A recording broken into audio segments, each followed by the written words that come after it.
Thank you very much. It's a great honor to have some of the true leaders in our country of law enforcement, and that's what they've done. They've enforced the laws. They've done a fantastic job of it. We have among the best numbers we've ever had in terms of recorded history, certainly, but this has been a very strong year for less crime. Let's put it that way, less crime. And there's a reason for less crime. That's because we have great law enforcement. I'm very proud of them. There won't be defunding. There won't be dismantling of our police.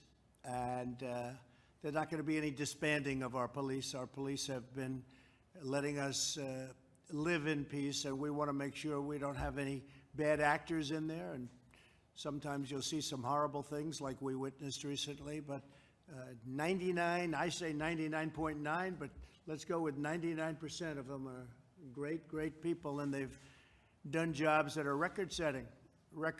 So our crime statistics are at a level that they haven't been at. And I just want to go around the room and just ask each one of the folks to say hello and tell a little bit about themselves and the success they've had, and then we're going to go and have a meeting as to where we go from here. Okay? Thank you. Please. Mr. President, thank you for allowing us to come today and talk about something. Press that button, yeah. So, thank you for hosting this meeting and the ability to be able to talk about some very important things to law enforcement. This last year has been very trying to law enforcement. My name is Patrick Hughes. I'm the National President of Fraternal Order Police. In the last year, actually the last few months, we've dealt with COVID. We've lost 117 officers across this country who've been exposed to COVID, and I thank you for your leadership in recognizing there's not a single thing in the law enforcement profession when we were trying to bring hope to our communities during this pandemic that we did not receive some great assistance from your administration. So thank you for that support. But we're dealing with another crisis now, a crisis that's really pushing us to our limits. I don't know a law enforcement officer across this country who is not just appalled by the incident that occurred in Minneapolis. But that one incident certainly doesn't reflect on the 800,000 men and women across this country that go to work every single day and try and make their communities better. So thank you for the chance to have dialogue. Looking at us as a profession, we recognize that it's time for us to have some good, deep discussion and look within and find ways to improve the criminal justice system. And I stand here to tell you that we want to sit at the table and have that discussion. So thank you for hosting this meeting. Thank you, Patrick, very much. I appreciate it. Ashley, please. Mr. President, thank you so much for hosting this meeting. First and foremost, we have to ensure, before we can collaborate and make progress on areas in the criminal justice arena, we have to make sure we have space to do that and law and order controls. And we appreciate you focusing on what is important, that people have the ability to express their opinions and protest in a peaceful way, but we cannot have attacks on law enforcement, looting. This will dismantle what we have built for so long. In Florida, we are at a 48-year crime rate low. We have not been this low in crime in some time. And I believe it is people like you that have supported law enforcement. And I believe in any administration and any criminal justice system in any state, we can always make improvements. And I admire that you are willing to dig in and have these conversations and do that. I think that moving forward, the idea that we would ever dismantle our police administrations, coming from not only as the Attorney General of the great state of Florida, as a federal prosecutor, or as a judge for over a decade, but as the wife of a law enforcement officer, I see what these men and women do for our communities. They rush in to save us when other people rush out. They deliver babies. They charge in when someone's hyped up on fentanyl and just beat his wife and his kids and rescue them. I mean, we expect great things. We have to support them. We have to ensure that they're safe. And at the same time, we must remain committed to improving our system. And I admire that about you, President Trump, that you're willing to do that. And we stand ready to assist you. Well, thank you very much, Ashley. You're doing a great job in Florida. I get the word. You're doing a great job. Thank you. Thank you. Thank you. Please. Thank you, Mr. President, and staff here at the White House for hosting this meeting. My name is Rob Pride. I'm the National Chairman of Trustees for the Fraternal Order of Police. And I'm also here today as a sergeant working the streets during this time of crisis in our nation. And the reason I'm so happy to be here today to represent the rank and file is because number one, it is important for everybody to know that there is not one law enforcement officer in the country that I've spoken to with friends and colleagues from all over the country that looked at this horrific incident and remotely thought that there was anything right about it. The great vast majority of men and women in law enforcement are appalled by what happened. But that vast majority is also, as the president has always said, already said, those are the good men and women of law enforcement who work hard every day to make their community safe. And on behalf of that rank and file, we applaud this meeting and we're glad to be here because there's no doubt in anybody's mind, as General Moody already said, that there's room for improvement, and we know that. And we're happy to be at the table, and we're happy to welcome that input and do what we can to be better police in this country, better police for our citizens and our communities. And we're happy to be a part of this conversation, and that's why we're here. So thank you. Great job, I very Rob. much appreciate it. Thank you, Rob.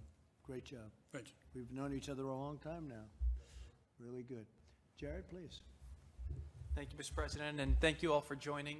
We've really, over the last 3.5 years, have had the opportunity to grow very close with law enforcement. We worked very closely together to bring forward to this country criminal justice reform. The law enforcement community heard the cries from the community, saw the injustices in the system that needed to be fixed, and they responded by coming together to fix it, and it's been a great partnership to do that. Those reforms make our communities safer and have made our system fairer, and that's the type of action that we've been able to accomplish by working together. So what we've seen in the past is that the meetings together and the work together doesn't just result in reports and in nice talking points. It actually results in progress and actual policies that make people's lives better and make communities safer. So it's an honor to work together, and hopefully at this time where there's a lot of people in the country who are feeling different pain and feeling different concerns, law enforcement can be a leader in coming together and helping us work towards bringing solutions that could bring this country forward. So thank you very much for the partnership. Thank you, Jared. Thank you. My star. Thanks so much, Mr. President. And thank you to all the law enforcement individuals in the room and for the work that you do on a daily basis. You know, when I saw what happened with George Floyd, it really made my heart sunk. It hit me to my core, as well as a lot of the other lives that have been lost. You know, as an African American, you know, I live in Southeast DC and live in a paradox where, you know, my wife is sometimes scared to walk the streets by herself. And, but then in the same vein, as an individual, I've also had the fear of being in certain neighborhoods or driving certain types of cars as an African American, just because of my relationship with the police. And there's a lot of African American males across the country that have stories like that they can share. But I think law enforcement is there to kind of thread that needle and help us and protect us and not to be demonized. And it's been very, very tough to see what happened and what's been impacting a lot of families across the country. But I think if we want real reform, like real reform that can change communities, it starts with law enforcement and partnering with them, not demonizing. Because I have a lot of law enforcement individuals in my life, and they're some of the greatest people I've ever met. And we can't let some bad apples represent something that's a core of any community.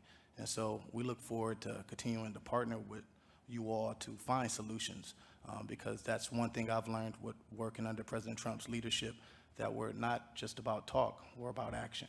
And communities leading on your leadership, sir, for you to take action. And it's been an honor to serve, and I look forward to the discussion. Great to have you with us. Great job you're doing, too. Thank you. Please, Chief. Good afternoon, Mr. President, Mr. Vice President. Again, thank you for putting this important meeting together. Probably one of the most important meetings in our profession in my 43 years as a law enforcement officer. And, you know, I won't echo some of the things that have been said about the horrific incident that brought us here today, but what I will say is this. What it's going to take to make the appropriate changes in law enforcement is courageous leadership.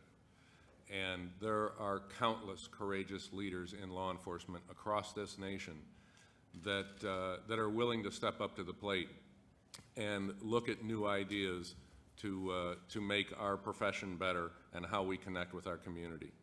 And I think one of the most important things, Mr. President, that you have done is you've listened to IACP and something we've wanted and asked for 2 decades, and that's a National Commission on Law Enforcement and Administration of Justice.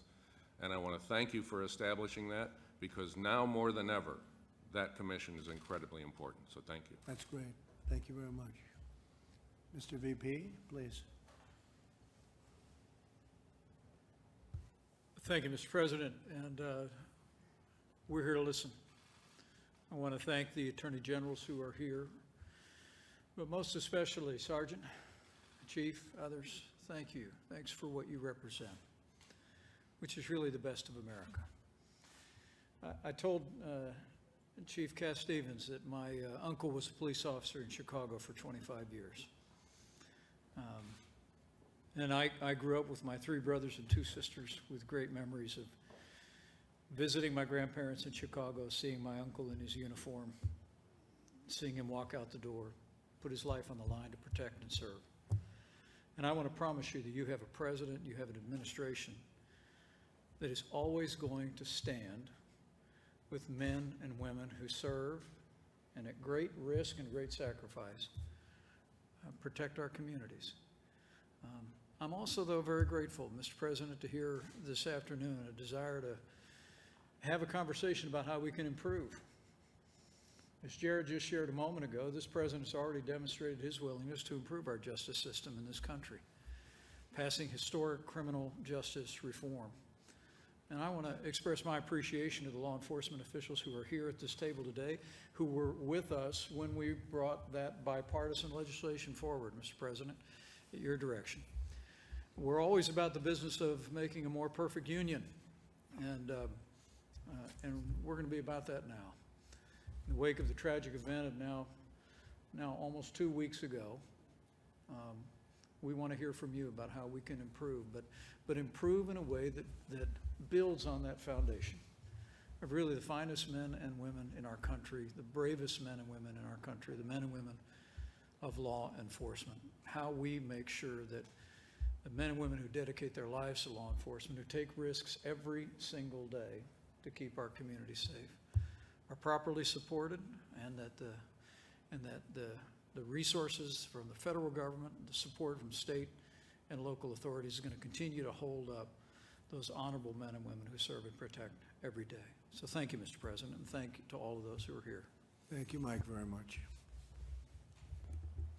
Mr. President, it's an honor to be here with you. Obviously, I've been part of your team for now more than 2 years, taking over the Domestic Policy Council just about a month ago, but running the Office of American Innovation before that. What I want to say very briefly is this. 3 months ago, on this side of the White House, we gathered almost 1,000 Black leaders from around this country as we were celebrating Black History Month. And in that celebration, you talked about having the lowest unemployment, the lowest poverty rate this country had ever seen. It was a remarkable feat that deserves such great celebration. But here we are 3 months later, and it is a different time for our country. But on Friday, we had another major announcement. 2.5+ million jobs created in a time of such darkness and destruction. And it reminded me that while we are in the midst of the great American comeback, while we are going to be renewing and rebuilding and restoring this country, that none of it is possible without our law enforcement, that none of it is possible without real safety and real security in this country.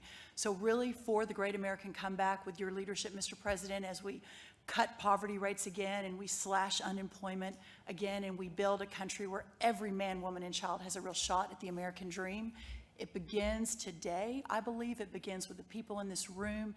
It begins with a law enforcement that is supported, that is stood up, and that I know you and the Vice President, all of us stand beside as we move forward. So thank you so much. It's an honor to be here. Great job. Mr. President, thank you very much. I'm really pleased to work very closely with folks like Sheriff Childress and Attorney General Cameron and Attorney General Moody, who took their time to come up here to be a part of this very important conversation. As somebody who has law enforcement in my family as well, it's a very important conversation. And again, everybody that I've talked to at the elected leader level, but also at the rank and file level, was just appalled by what happened in Minneapolis, but out of that comes a commitment, a redoubling to make improvement across the country at the state and local and federal level, and really pleased to have such strong partners in the Intergovernmental Affairs Office to work with to help make that progress under your leadership, sir. Thank you. Thank you very much. Mark? Thank you, Mr. President, for your leadership, and thank each one of you for being here today. When the cameras are not rolling and when there's no reporters around, there's unbelievable work that has been going on and will continue to go on to make sure that it's not just words, that it's action. Mr. President, you've been a president of action, and for such a time as this, action, again, will speak louder than words. And all of you that are gathered around this table today, we thank you for your action to be here and for the action that will come from this. So it's a pleasure to serve you. Thank you, Mark, very much. Thank you, Mr. President, Mr. Vice President, and the administration for allowing us to sit down with you once again today. We just want you to know that you are a friend. You have been very supportive of law enforcement. As a matter of fact, I've been 29 years with Livingston County Sheriff's Department.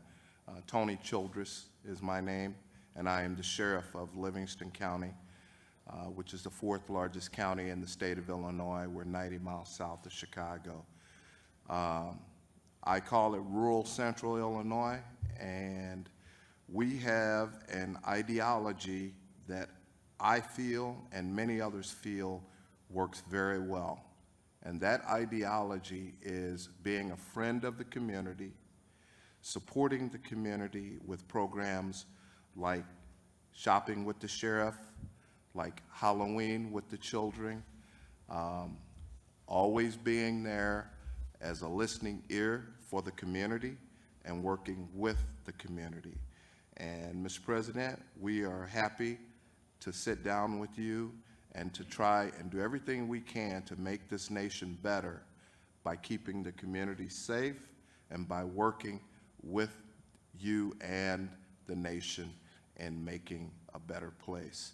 Some of the things that we feel in Livingston County will be very important is mandatory de-escalation training for all officers, prohibition of all physical restraint maneuvers on or above the neck, and any physical acts that restrict the flow of blood or oxygen to the brain, requiring all officers to render medical aid to all people, and requiring officers to intervene when physical forces are being applied to either stop or attempt forces that are being inappropriately applied and is no longer required.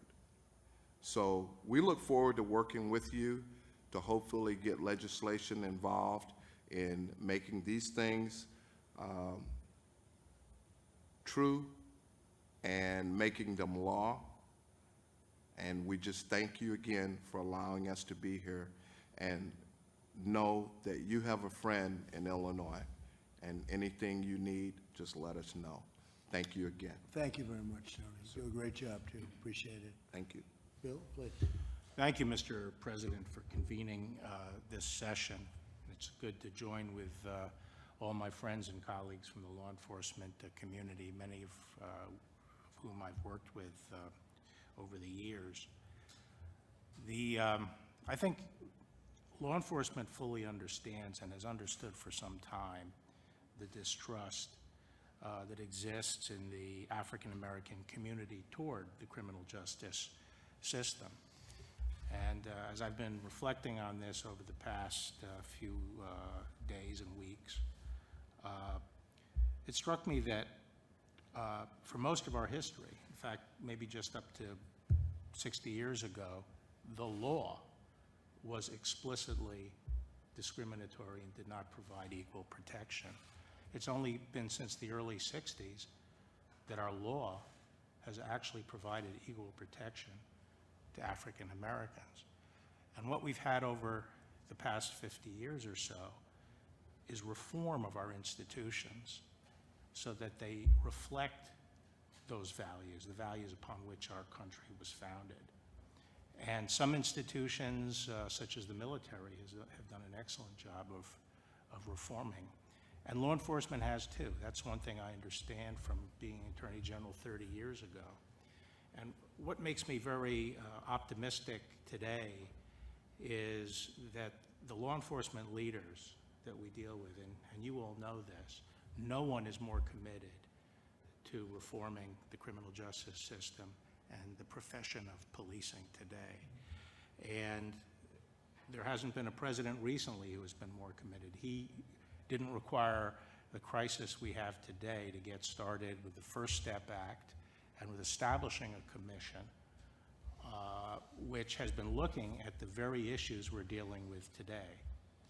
And I know there's a lot of interest among police leaders for clarity and guidance on the use of force and some of the issues you were just talking about, Sheriff.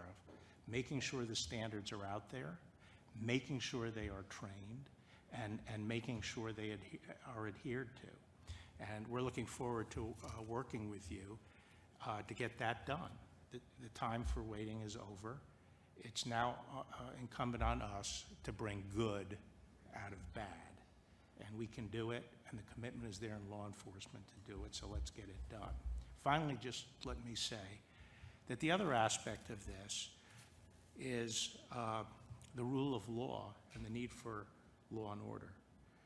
Above the Department of Justice's main entrance is the Latin phrase that from law and order, everything else comes. It's the foundation of civilization. And we have to make sure, it's our responsibility to make sure that our country is ruled by law and not by violence. Thank you, Bill. Well said. Thank you very much. And Daniel, I got to know Daniel in Kentucky. He is a superstar in the making, if he is not already a superstar, but he had an incredible race, and we watched it together, and congratulations on that. That was some evening, right?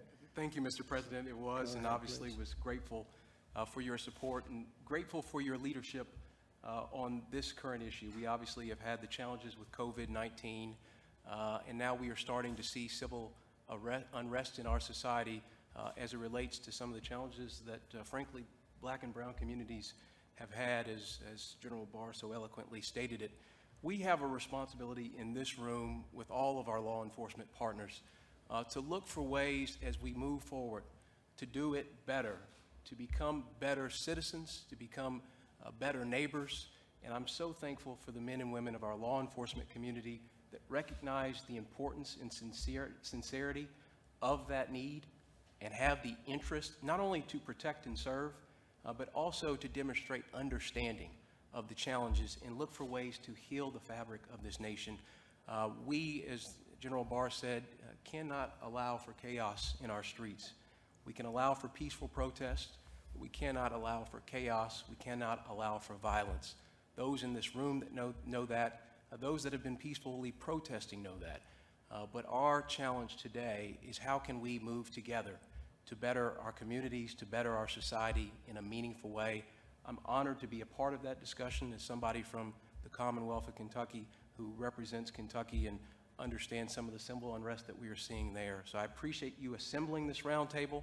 I appreciate all of you all that are here to be a part of this conversation, and I look forward to working with you all and collaborating to better our communities and our society. Thank you very much. Thank you, Dan. Proud of you.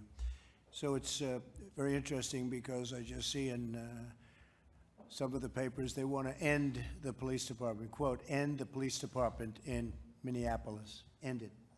What does that mean, end it? They had a couple of very rough nights, and they had a third night which was not good. They abandoned their police precinct, something I've never seen before. You had a mayor that asked them to abandon, and now they've abandoned the mayor, it looks like. The opposite of far thinking. You know, you say far thinking, is that far thinking? So they had 3 really bad nights, and then I insisted on bringing in the National Guard, and all of a sudden it was like magic. It was in good shape. They helped with the police, but the police were told to leave their posts. Nobody's ever seen anything like that. But we insisted on having protection for that great city or that great state. A great state, Minnesota. What a horrible thing. That's where it started, and we ended very strong there once we got involved. We got involved right from the White House, and we weren't going to let that happen to that city or that state. And I think a lot of people took notice. The police are doing an incredible job. As I said, their records are being broken in terms of lack of crime, the lack of crime. We had a tremendous year, tremendous 12 months, a tremendous 36 months, I think you can say, during the term. Then you add 6 months to that. 3.5 years, it's gone by very quickly, but we've had a tremendous record on crime. And we're going to work and we're going to talk about ideas how we can do it better and how we can do it, if possible, in a much more gentle fashion. A thing like happened should never have happened. And plenty of things shouldn't have happened. But we can't give up the finest law enforcement anywhere in the world. There's nothing like it. Few people, few countries have our record. And I'm talking about the positive record. So we're going to be discussing some ideas and some concepts and some things. But we won't be defunding our police. We won't be dismantling our police. We won't be disbanding our police. We won't be ending our police force in a city. I guess you might have some cities that want to try, but it's going to be very sad situation if they did, because people aren't going to be protected. These people do a tremendous job of protecting the citizens of our country, and that's what they're paid for. But whether they were paid or not, that's what they do. And, you know, somebody put it very beautifully before, where they said they protect people, risk their own lives for people they've never seen before, people in many cases they don't know. You're protecting the lives of people you don't know.